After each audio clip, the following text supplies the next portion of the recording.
Darline. I am Brooklyn's mom.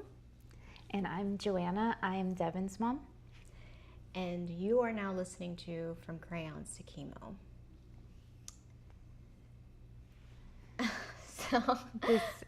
This is something that was created by us, two mothers that have had to deal with what is unimaginable to most people, but was our reality, which is childhood cancer of both of our daughters. So both our daughters were diagnosed with cancer at a very young age. And we're both nurses, so I think the reality of processing it as a mom, but then also knowing what the diagnosis means and just not being, sometimes I feel like ignorance is bliss. But when you're in the medical fields, and you understand lab results and you understand any results, then you're always questioning, and you know what's going to come. You know the things doctors are gonna ask for, what they're gonna explain, and really you're just praying and hoping for the best, right? Yeah. So we're gonna talk about everything as moms, nurses. We even have the dads talking. Every aspect of childhood cancer will be on this podcast. So tell me about Brooklyn. Oh my goodness. Brooklyn was and always will be our pride and joy.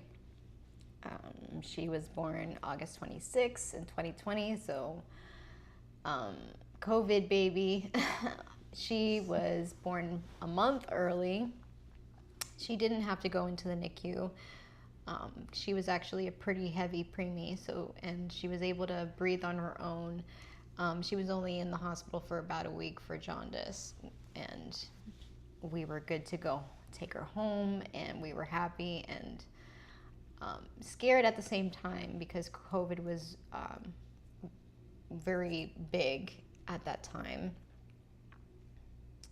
And so we were very careful with who visited us and made sure everybody, you came in, you put on a mask, you washed your hands. Mm-hmm.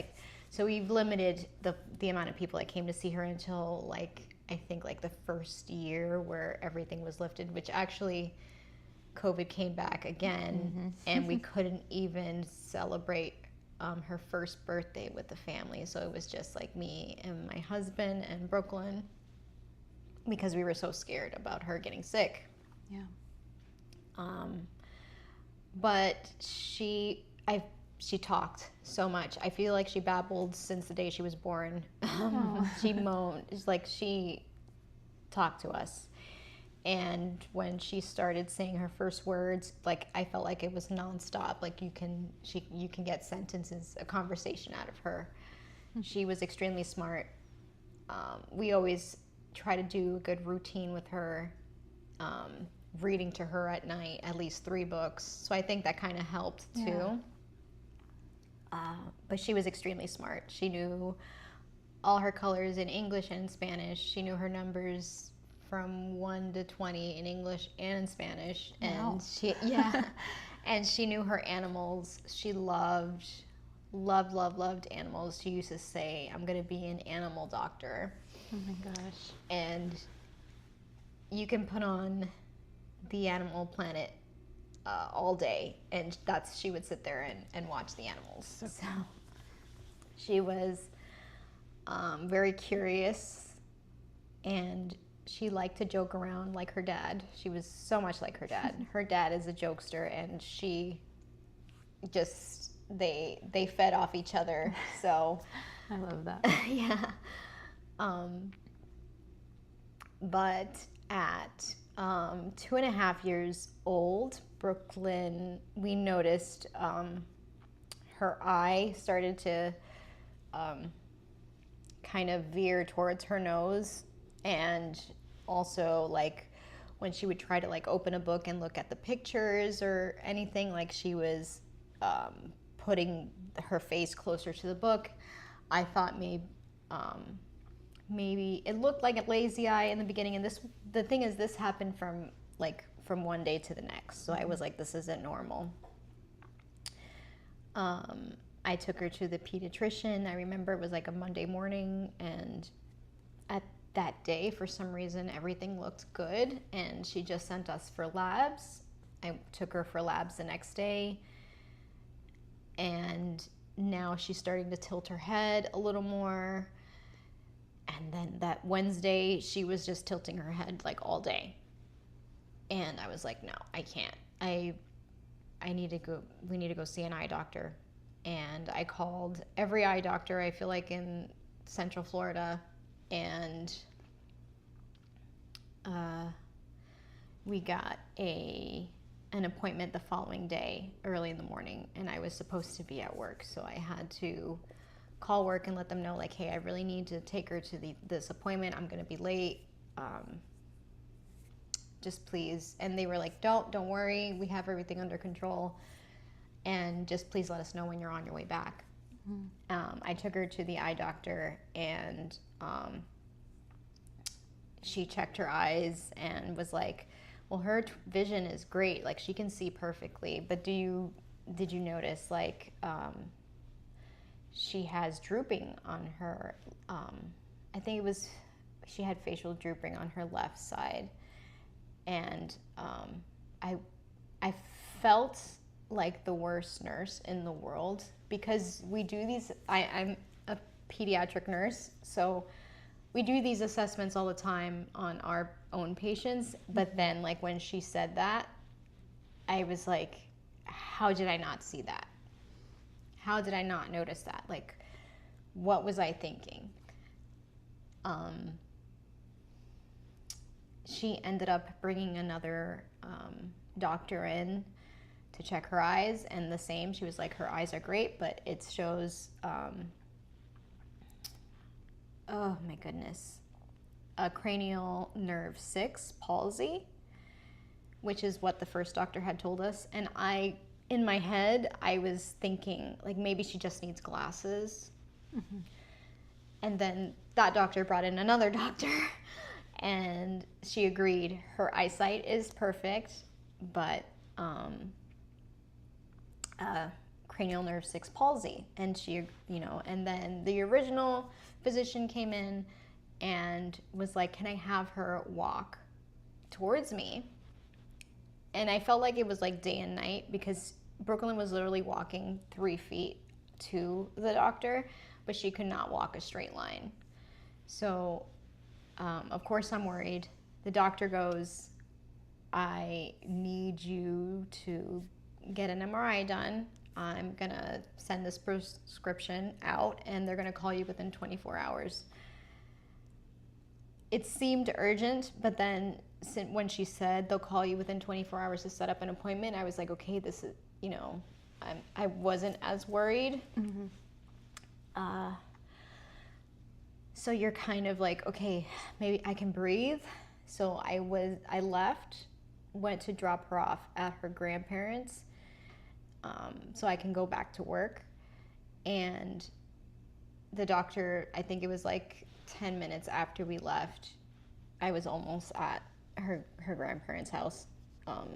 She goes, you were just here, but I need you to go to the emergency room right now. And of course, I was like, well,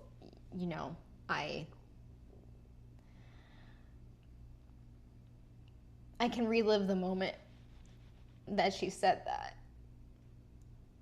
because I knew what she was looking for. And she's like, I need you to go to the ED right now. And after I immediately hung up with her, I called Anthony, and I said she wants us to go to the ED right now and get an MRI right now.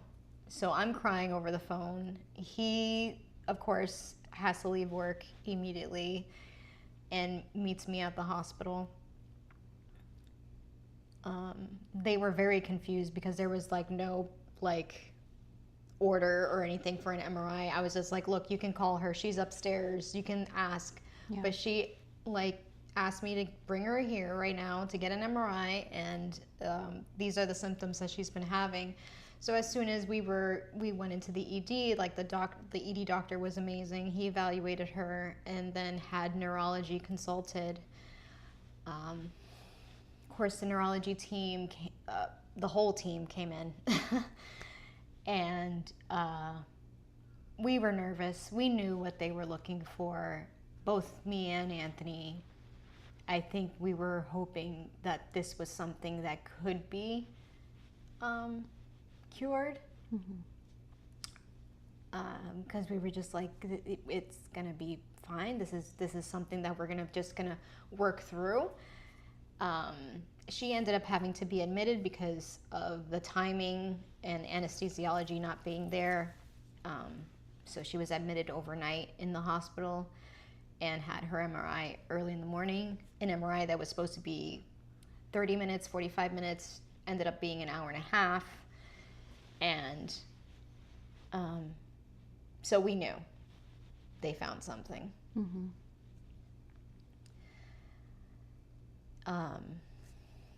We meet them. I remember they called us in to walk her back up to her room. And I remember looking at the nurse. And I felt like she knew something. And she was like, Mom, she did so good.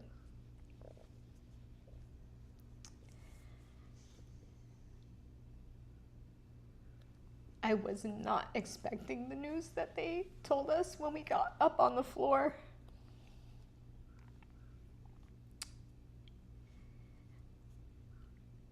The neurologist came in very bluntly, said, has anybody come in to tell you the diagnosis? And we're just like, she just got up here. And he was like, she has DIPG, diffuse intrinsic pontine glioma. She has 9 months. That was the conversation. And I could not. Just cold like that. Cold. It was, I think he was trying to separate himself, like disassociate, almost. But when you're getting a diagnosis like that for your child, there is, I mean, have some empathy. Absolutely. He's said, don't even worry about looking it up because there's no research on it. And after Brooklyn had calmed down, because I don't know, with Devin, I'm pretty sure she would wake up like, bat out of hell after anesthesia. But after, the nurses were amazing. They helped calm her down so we can kind of process what we just you heard. And they actually said, Mom, Dad, just go for a walk.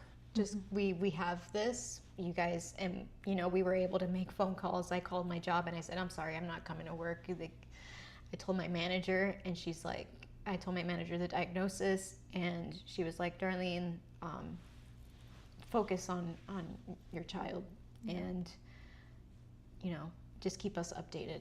And that was it. She's like, don't worry about us here, we're well staffed. And I was like, okay, she's like, we'll figure it out. And I just, we didn't know what to do. We didn't know how to what was gonna happen next. Once we got back from our walk, I think it was the oncologist, yes, I believe she was the oncologist, was talking to us about putting her on a clinical trial, because all they have for DIPG is clinical trials. They don't have like a treatment per se besides radiation. And they say, well, not doing anything is also a decision that you can make, but your best bet is radiation and a clinical trial. Excuse me. Oh my goodness. So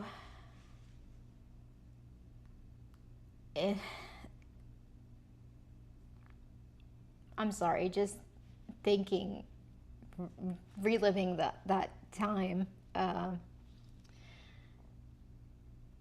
It was hard. It was really hard. We ended up not doing the clinical trial there. Anthony called his best friend. I called his best friend's wife. So we were both talking to them. And because we didn't know what to do or where to go or who to turn to, because even I didn't look up DIPG. Yeah. Anthony did, and he could not find any research besides like one from 5 years prior. And this was back in 2023 when she was diagnosed. And I was like, I'm not looking, because I'm going to understand a lot of it, and it's not going to be, it's going to be too much. Yeah. And sometimes I wish I didn't understand. I chuckle because I say that all the time. Yeah, I think ignorance is bliss. Just not knowing would probably be better than knowing. But we were able, I think it was like the middle of the night, Anthony and I were talking, and he had, of course, looked it up. He didn't find many survivable cases. I think it was like 1% live 2 years past diagnosis. I think now it's like 0 or something. But we were like, we both agree that quality of life over everything. So if she gets to the point where she can't walk, where she can't talk, where she can't eat on her own, then we have to accept that. And so that was from the beginning. Yeah.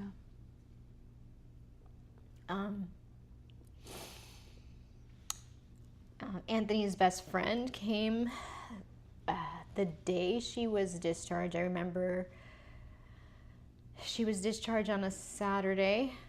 No, she was discharged on a Saturday, and his best friend and his best friend's wife came in on Sunday, and immediately I felt like it was just like, we're going to look at clinical trials. We looked at clinical trials in California, in Washington, we looked everywhere for clinical trials for DIPG, which there weren't many for her. Like they gave us, at the hospital, they gave us 4 options, which were all phase 1 trials, which means like there is no accurate, I guess. Phase 1's just wants to know like any signs and symptoms that come up with the medication, and dosing. That's one for phase 1. And I think just having a little bit of research background that I did not too long ago, it helps a lot with understanding the phases. Because once it gets to phase 3, you can go on to getting approved by the FDA, and that being the treatment for the disease, whatever it is. And what a lot of people don't understand is like, before this, there wasn't any research with DIPG, like nothing at all, and it's so limited that I mean, it angers me, because this is something that we've known since God knows how long. 1964, when Neil Armstrong's daughter passed away from DIPG, like the government didn't think like, hey, let's put some money towards brain tumor research for children, because I mean, why not? Yeah. I mean, we have this man, we can send him to the moon, but we can't save his kid. Like, to me, like, that's blasphemy. Yeah. So, they were all phase 1 trials, and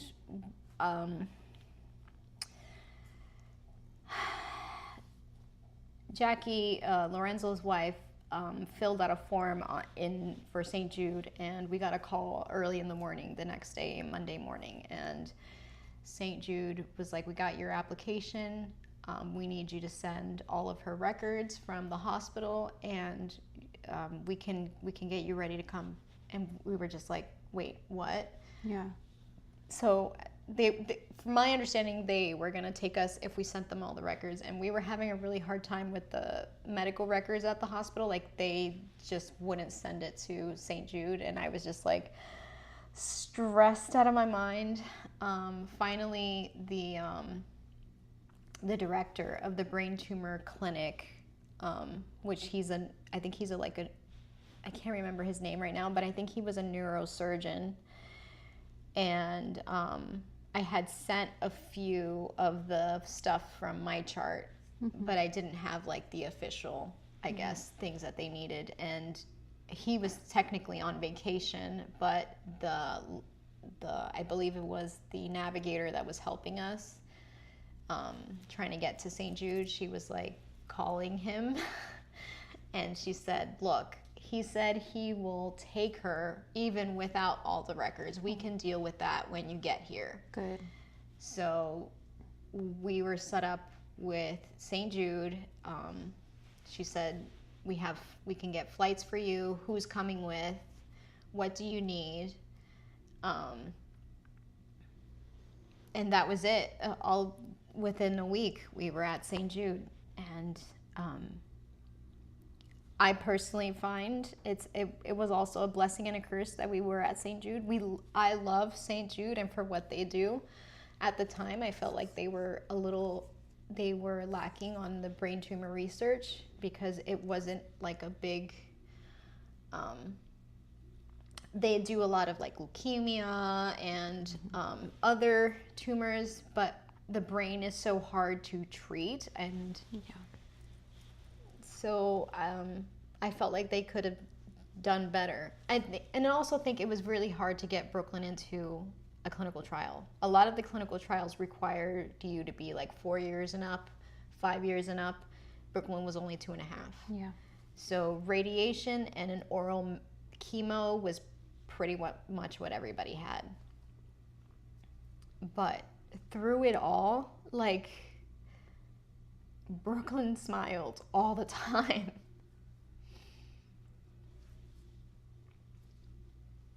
She kept her head up the whole time.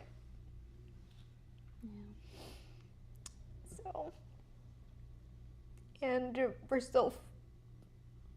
we still love her, and we still think about her every day. It's a struggle sometimes, but we're trying to live our lives as if she were still here. Brooklyn passed away. We say she won her battle with the IPG. And she passed away on February 17th of 2024. She was supposed to start kindergarten that year. So she didn't even get to go to school. But I remember how excited she was about it.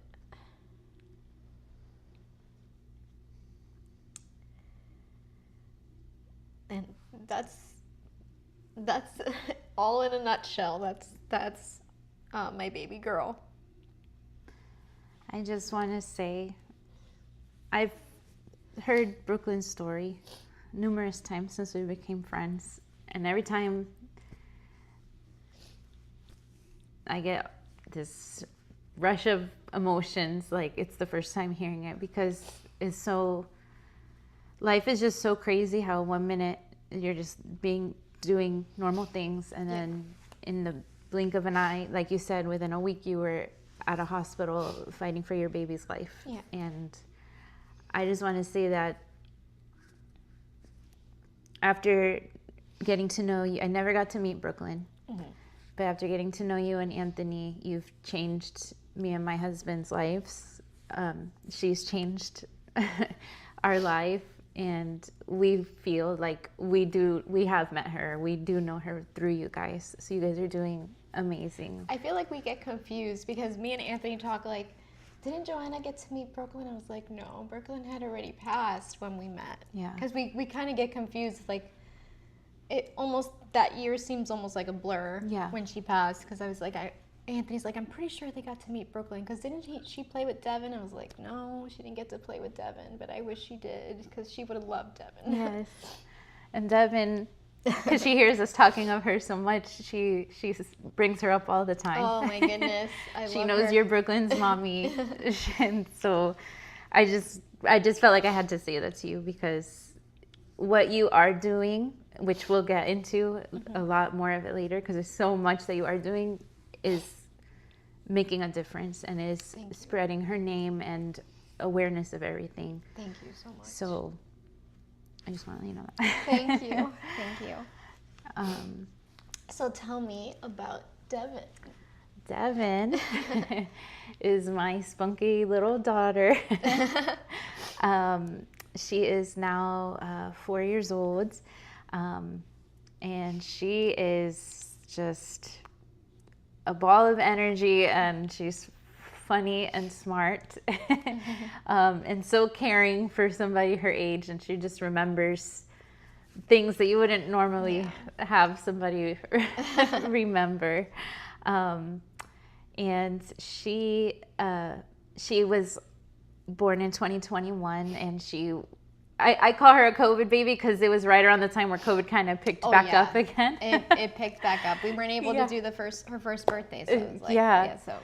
And so she was a preemie, and she was in the NICU for a couple of months, and she was a little fighter from birth. You know, she had to be on a ventilator for a while. She came home on oxygen. She was just 1 little pound. I could fit her in my hand. It was crazy.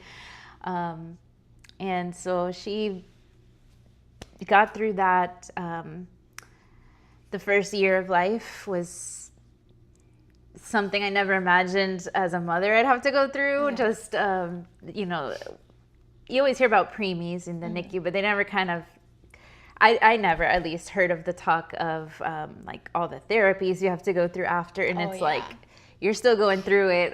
So she had to go through physical therapy, occupational therapy, speech therapy, all through her first year of life. And so I would say 3 days out of the weekdays, we were, Mom was traveling with the big old oxygen tank to all her appointments and back and forth. Wow. So it was a little bit of a rough start for her. But close to her first birthday, she, I call it, graduated from all the therapies, and she was doing so well, starting to crawl around and get into everything as babies do. And so we ended up doing a little backyard birthday party for her, more for us, because she didn't know what's going on, you know. But so we had our family, close family, over, and she was scheduled for her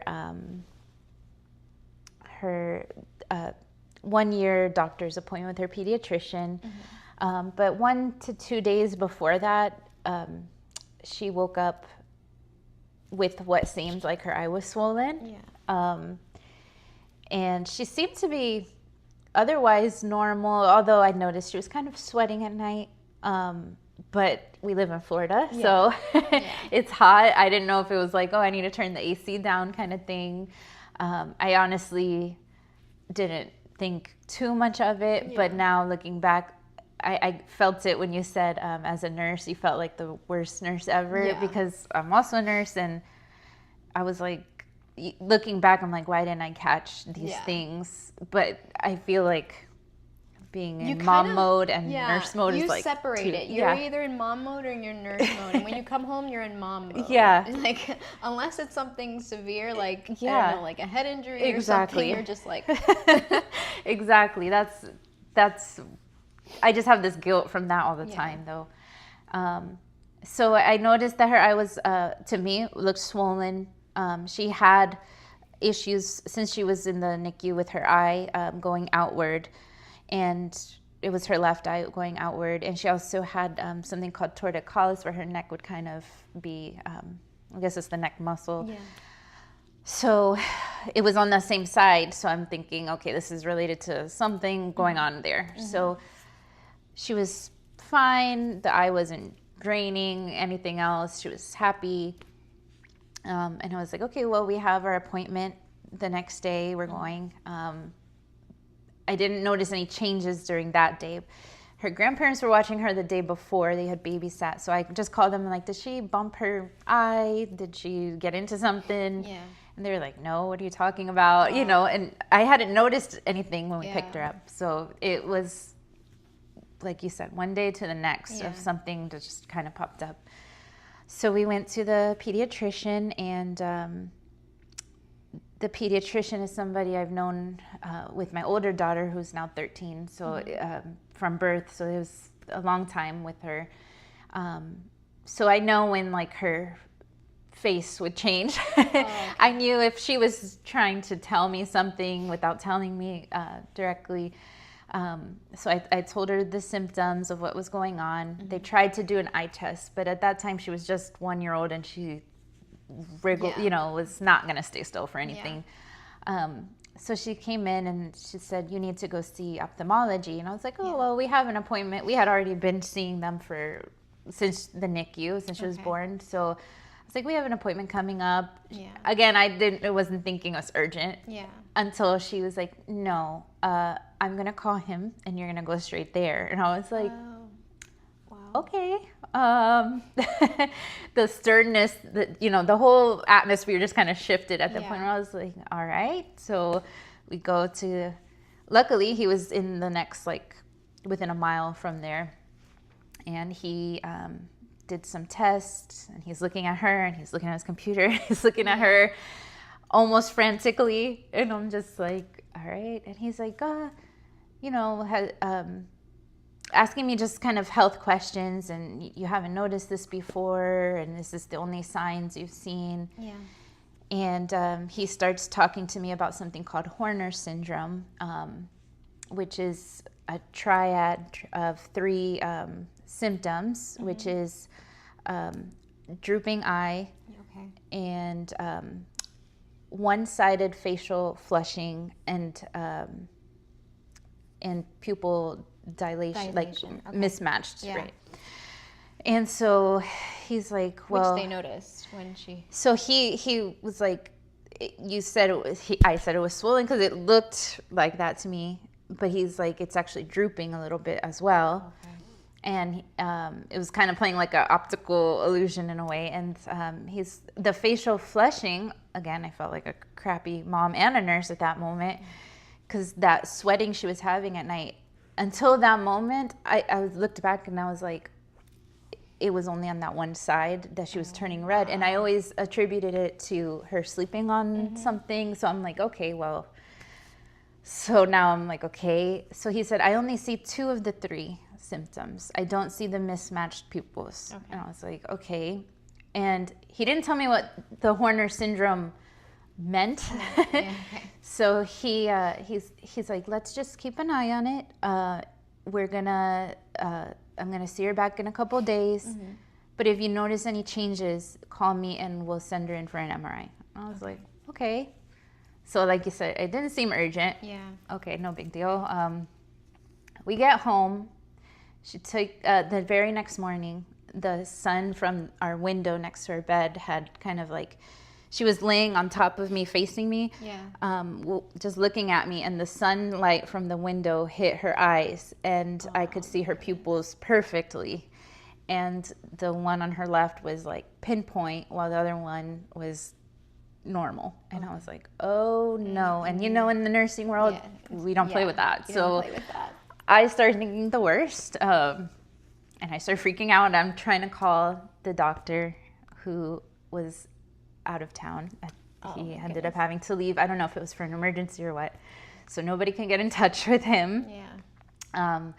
I called everybody, and all I knew to do was to call my pediatrician, because she had given her cell phone number the days before, which was kind of another sign, like, I've known you this long, and now you're giving me your cell phone number, but okay. But I used it. Just in case, just please call me. I used it. I called her. She said, come to the office right now. We came, and she got us into the hospital. We ended up getting an MRI, and the results took forever. What felt like forever to come through, because it was there was something going on where everything got delayed. I think it was the weekend or something. Everything was a little slower. Yeah. it's a little foggy right now. Yeah. So I just remember refreshing her chart and refreshing and not getting anything. I got the results. We had gone home by this time. Got the results, and I went right back to the pediatrician, and she was like, I heard her outside the door looking through the papers, because I printed that bad boy out. I was like, I'm coming with the receipts. Like, you need to look at this. I'm not, after here, I'm either going to the hospital or like, I'm not going back home. Exactly. And I could hear her. She's like, this is for Devin? Devin, like, almost like saying my David kind of thing. Like, this is the little baby that's in that room right there. And I just kind of heard her making phone calls and oh my goodness, kind of getting her staff to like do a bunch of stuff.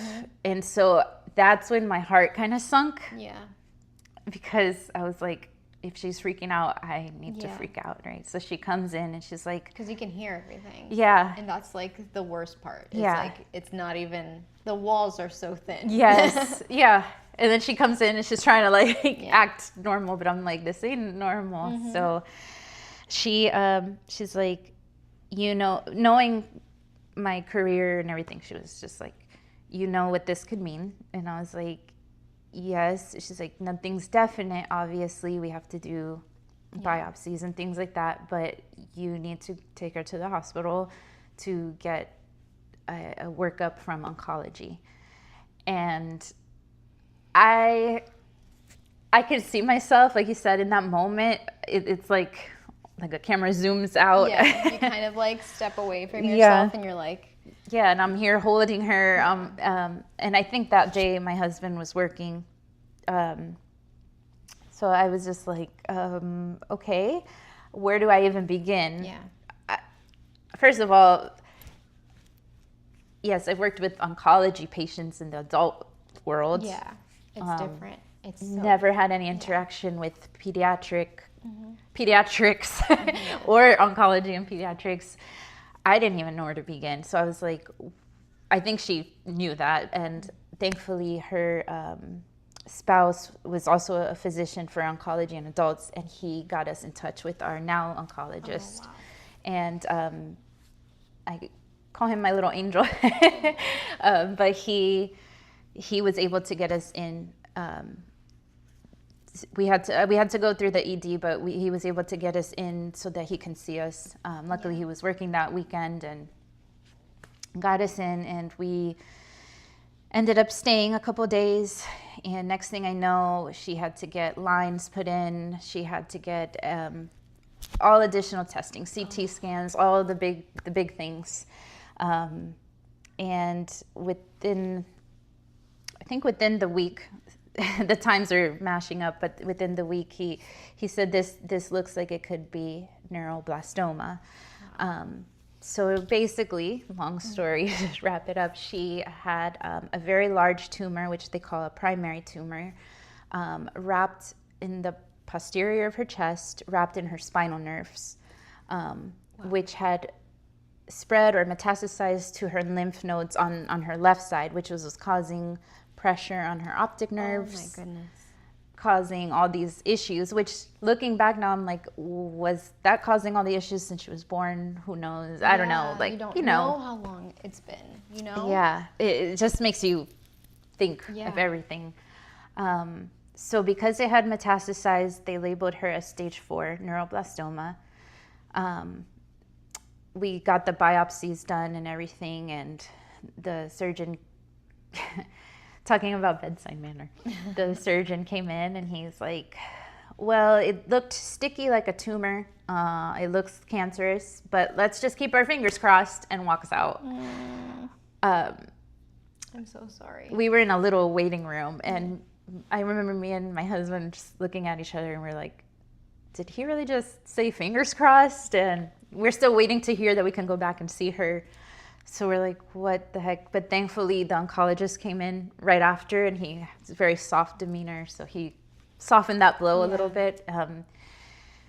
And just kind of spoke to us about our options. But at that time, it was very scary because of where the big tumor was, and it was wrapped in her spinal nerves. They could not, normally for neuroblastoma, their first line of the treatment would be removing the tumor as much as they could, but they couldn't do that for her because of, God, I'm getting it. No, it's okay. They couldn't do it because of risk of paralyzing her. So here we are sitting with, they gathered all the surgeons, the tumor board. We're sitting with at the nurse's station because they wanted to show us the images and why they couldn't do it.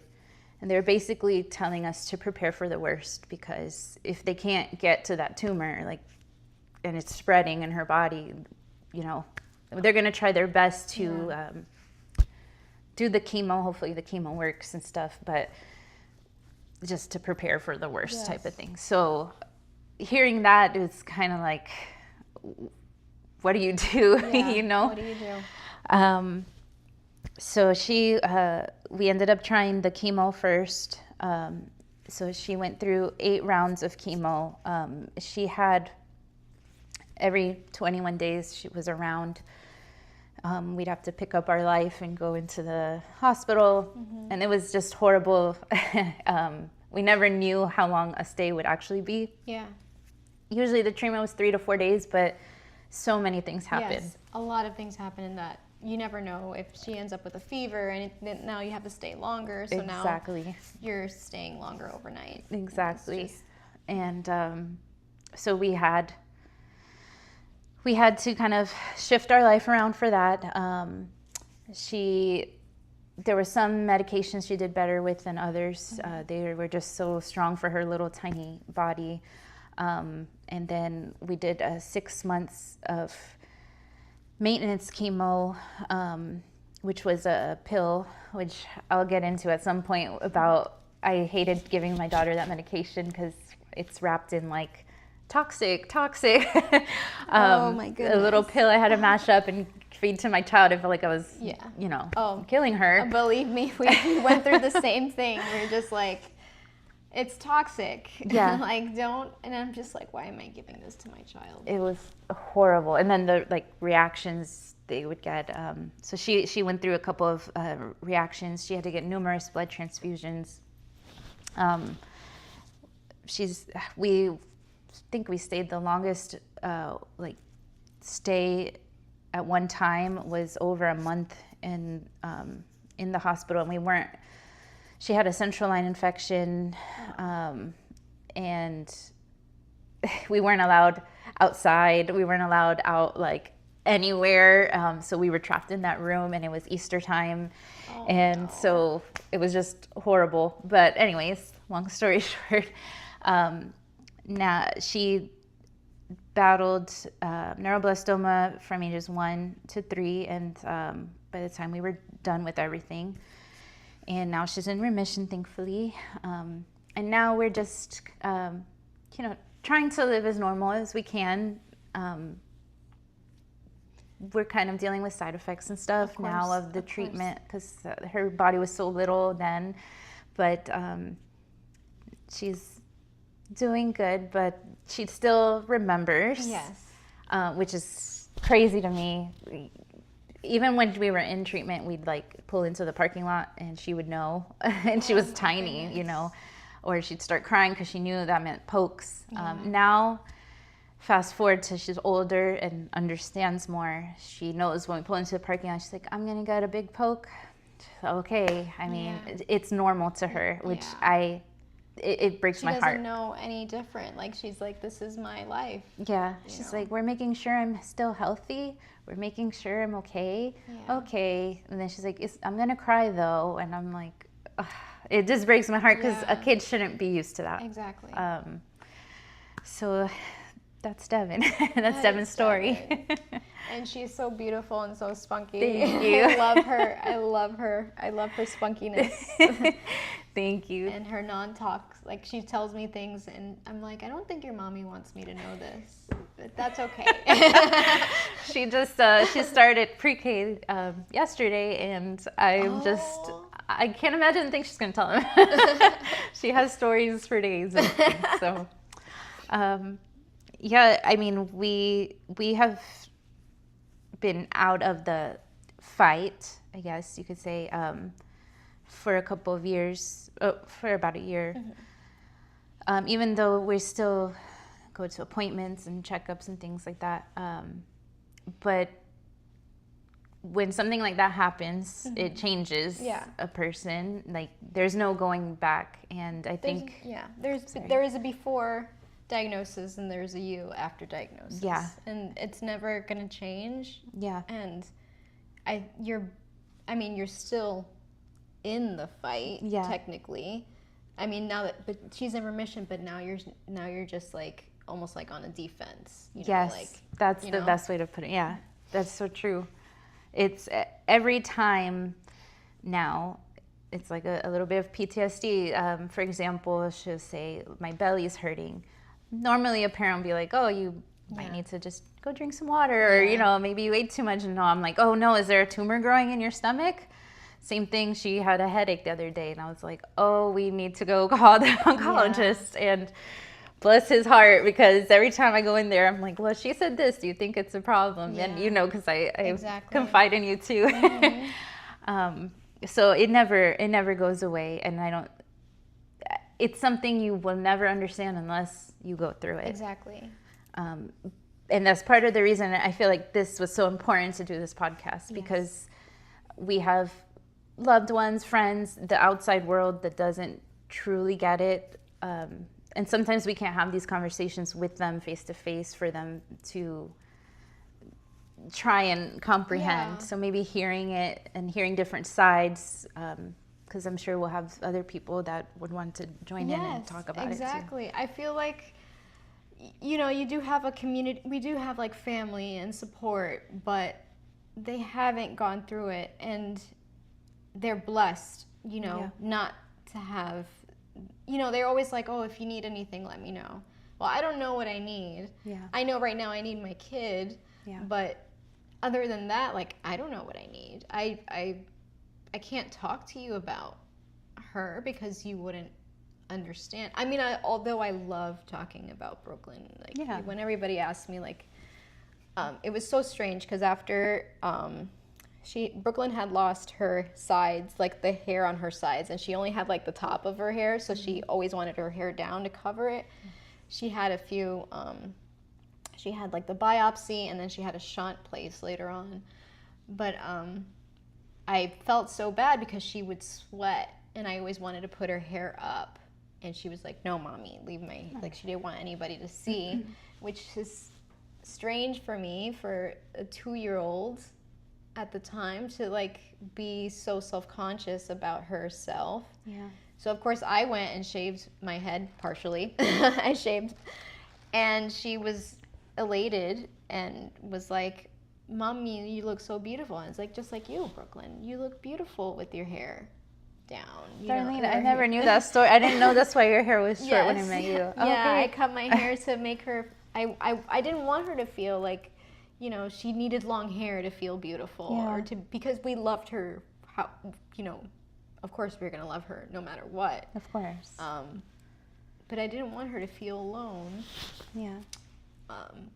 But it's just things like that you do as a parent like, that you're just like, other people probably wouldn't understand.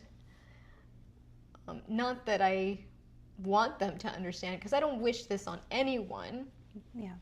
But I do really appreciate the community that does. Yeah.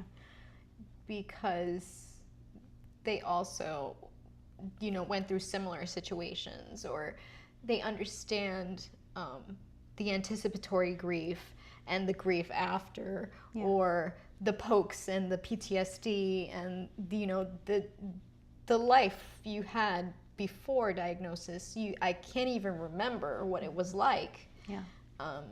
Because now we're just trying to survive. But before, I don't even remember that life. Yeah. Yeah, and I don't remember that person either. I feel like I'm still learning. But I don't think I'll ever go back to being that same person that I was prior to diagnosis. Yeah. I say that a lot too. Like you said, there's that before diagnosis person and then after, and it's just not, I wish there was a way to explain it, but there's not. Like, a lot of people in our life, which I've told you, have kind of told us we need to move on, or, once you ring the bell, or you get, it's kind of like, it's just easy for them to say, we're done. You're done. Oh, you rang the bell, you're done? No, you don't understand. Yeah, you don't understand. Like, this goes on. Yeah. Like, the PTSD is there. There's the PTSD, so the emotional side. Mm-hmm. We're still paying bills from the hospital. We're still, it's all encompassing in our life. Like, and it all happened in a day. Like, it just changed. So it's going to take us a while to... exactly. We'll never go back. And during this process, like you said, we've gotten involved in the community so much that we've become so close with others that are either still going, have gone, that we can't just, who are we to just like say, okay, we're done, so we're not going to even talk about it. We're not going to help make the outcomes better. We're not going to, you can't, because it changes you. And like, okay, we were in their shoes. We need to help them, whatever way that we can. I mean, I always say that there's not much I can do as a person, but that's why I was so excited when you brought up doing the podcast, because it's like, we're just two moms, but I feel like we can reach somebody either to comfort them and know that there are other people out there, or to educate others in some way. I mean, I don't know everything, but like, just spreading the awareness, because like I said before this, I had no idea about cancer. I would just see the little commercials on the TV and be like, oh my gosh, that's sad. God. I was just talking to Anthony about it the other day, because he was like, when the commercials would come up, I would just change the channel, because you can't fathom. It's like, sad. Especially the St. Jude ones, you would just change the channel, and I'm just like, I don't know, like, I would sit there and be like, there's really kids with cancer? Like, I never experienced that in growing up with any of my friends or anything. Same. Or, my little bubble that I was growing up in. So to have a child, your own child, it's like, oh my God, I thought this happened to other people, never me. Yeah. Never my family. That's when I was reading the report on my chart, which is how I like initially found out, and like you said about being a nurse and knowing the terminologies and stuff, I was like, no, this is the wrong report. I'm double checking her name, her date of birth. I'm like, this wouldn't happen to me. It was like a denial thing for that split second. Yeah. It's crazy. And the being a nurse, and Dad was in healthcare too. And I always said it was like a blessing and a curse, because it's good because we knew how to take care of her in certain ways, and doing the central line at home and blah blah blah, but we didn't want to know. We also knew all the bad things that can happen. Exactly.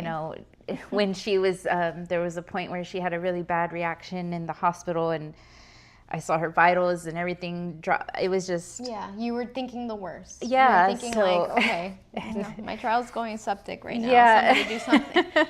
Exactly. So it's just, it's crazy. It's, I still can't believe that we have gone through it.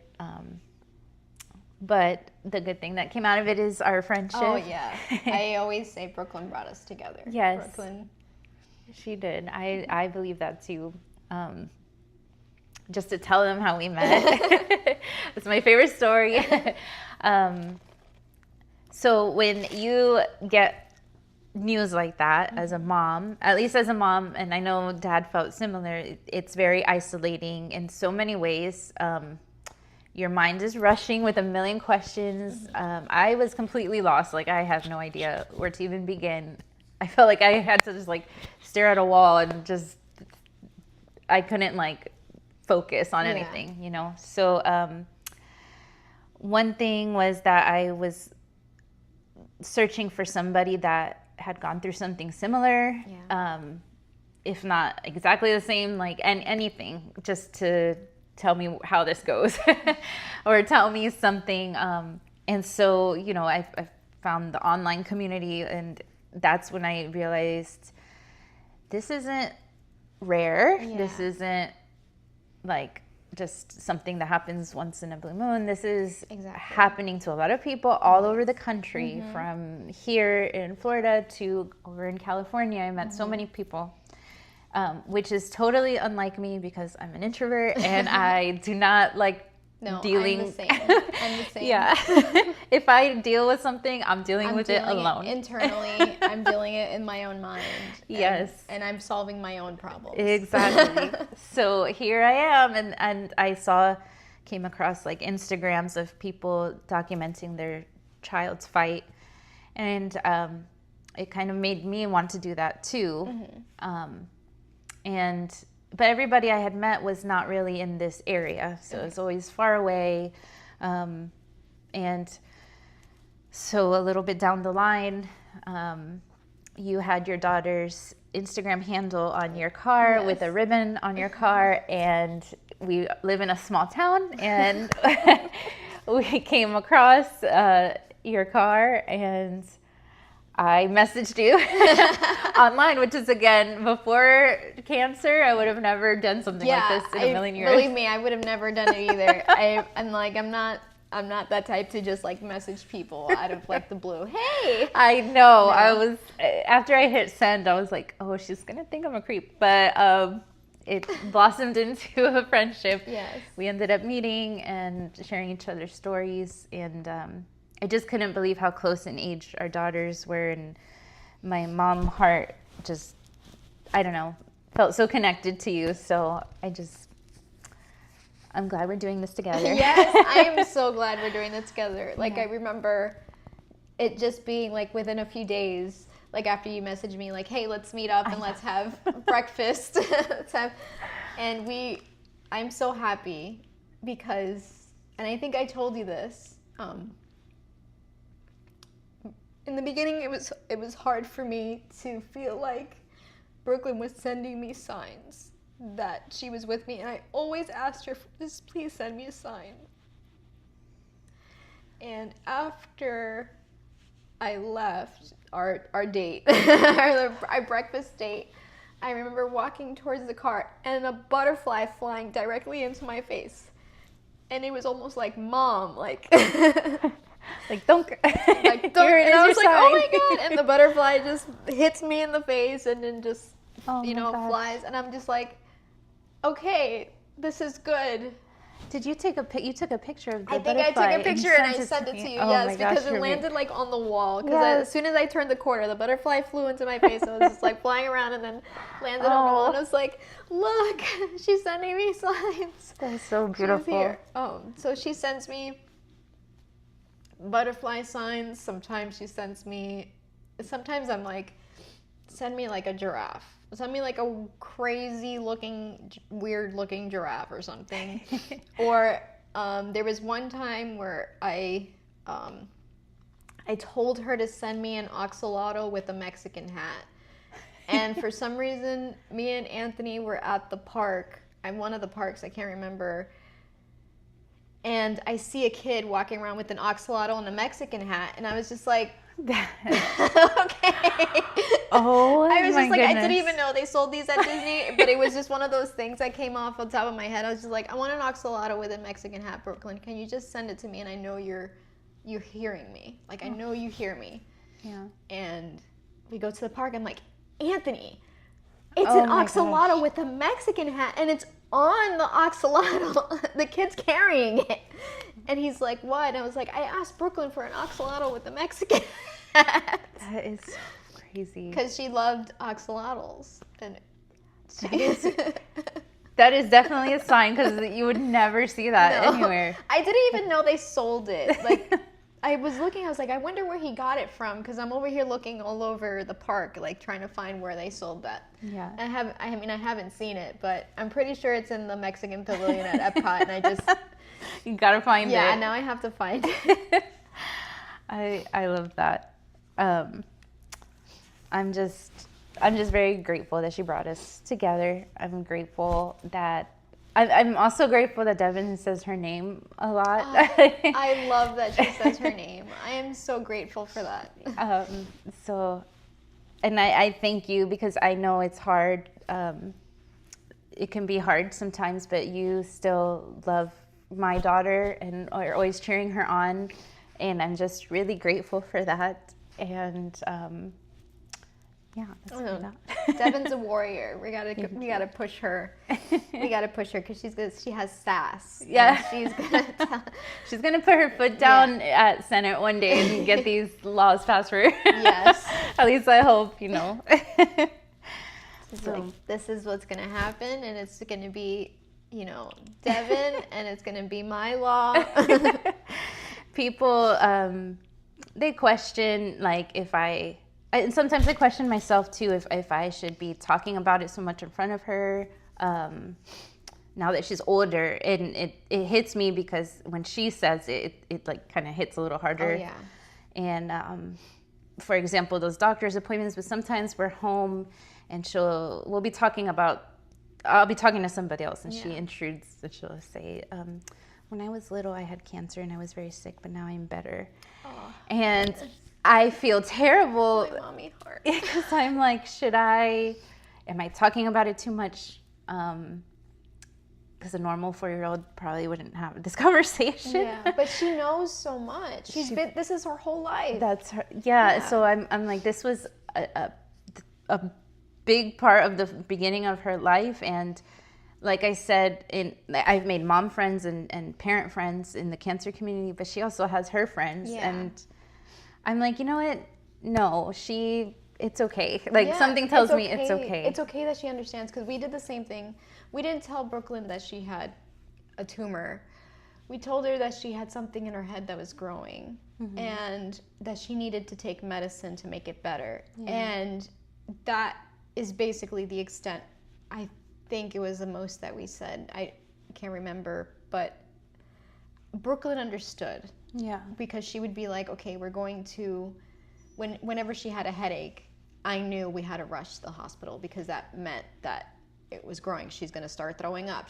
And it happened every single time she had a headache. I have a headache, and not long after that, she would start throwing up, and we have to rush her to the hospital. And she would be like, well, they're going to see if my head is better. They're going to make me feel better. Yeah. And it said yes. She would understand, and she would. I mean, she wasn't one to like a kid to like fight, I guess, because she knew what they were doing. Like, the nurses are trying to make you feel better. Yeah. And it hurt me that she was going through that. And there were times like, she's like, I'm done with this. Yeah. But I'm like, baby, we have to do this. And, I'd sit with her and talk with her and, let the nurses do their thing and just have her refocus and stuff.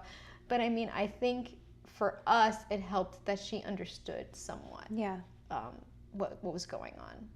because if she didn't and she was oblivious, it was just like, well, you're doing this for no reason. It's like torture. Yeah, you're just trying to torture me. Yeah. And this is not what we're trying to do. I wouldn't do this to you. I know. I wouldn't torture her. That's so true. Yeah, I just made the decision that, yes, we want her to have a normal life, but we're still going to go support, like, you know, the other day we supported a friend ringing the bell, and I had to explain that to her. Or we do little fundraisers where we bring little gifts to the oncology floors and stuff, and we just say it in a way that's age appropriate. Say this is for the children that they're still sick, and to make them happy and make them feel better and things like that. But I can't just ignore it, and I'm not going to just erase that part of her life out. You know, I mean, God forbid it ever comes back or anything like that, but I'm not the one that's like superstitious. If I talk about it, it's going to come back. Exactly. But I have had that feedback from people that you guys like, shouldn't talk about it or surround yourself in it. I didn't talk about cancer to anybody, and my child ended up with cancer. I mean, really, what did you? Exactly. So we're going to support for the rest of our lives at least. And yeah, I don't know. I think this was an amazing episode, and I thank you, Joanna, for doing it and doing this. This is so pretty. I love this. I love this. It's so cute. I love it, and we hope to see you guys, and we hope that you come back on the next episode, and we hope to bring you more stories about our journeys, and of course maybe a guest and that would talk about their journey, because we want to support you as much as we can, and let you, the parents, know that you are not alone and that we hear you. Yes. So like and follow. Like and follow us, and follow and subscribe, because we have more to come. A lot more. Thank you. Thank you. Bye.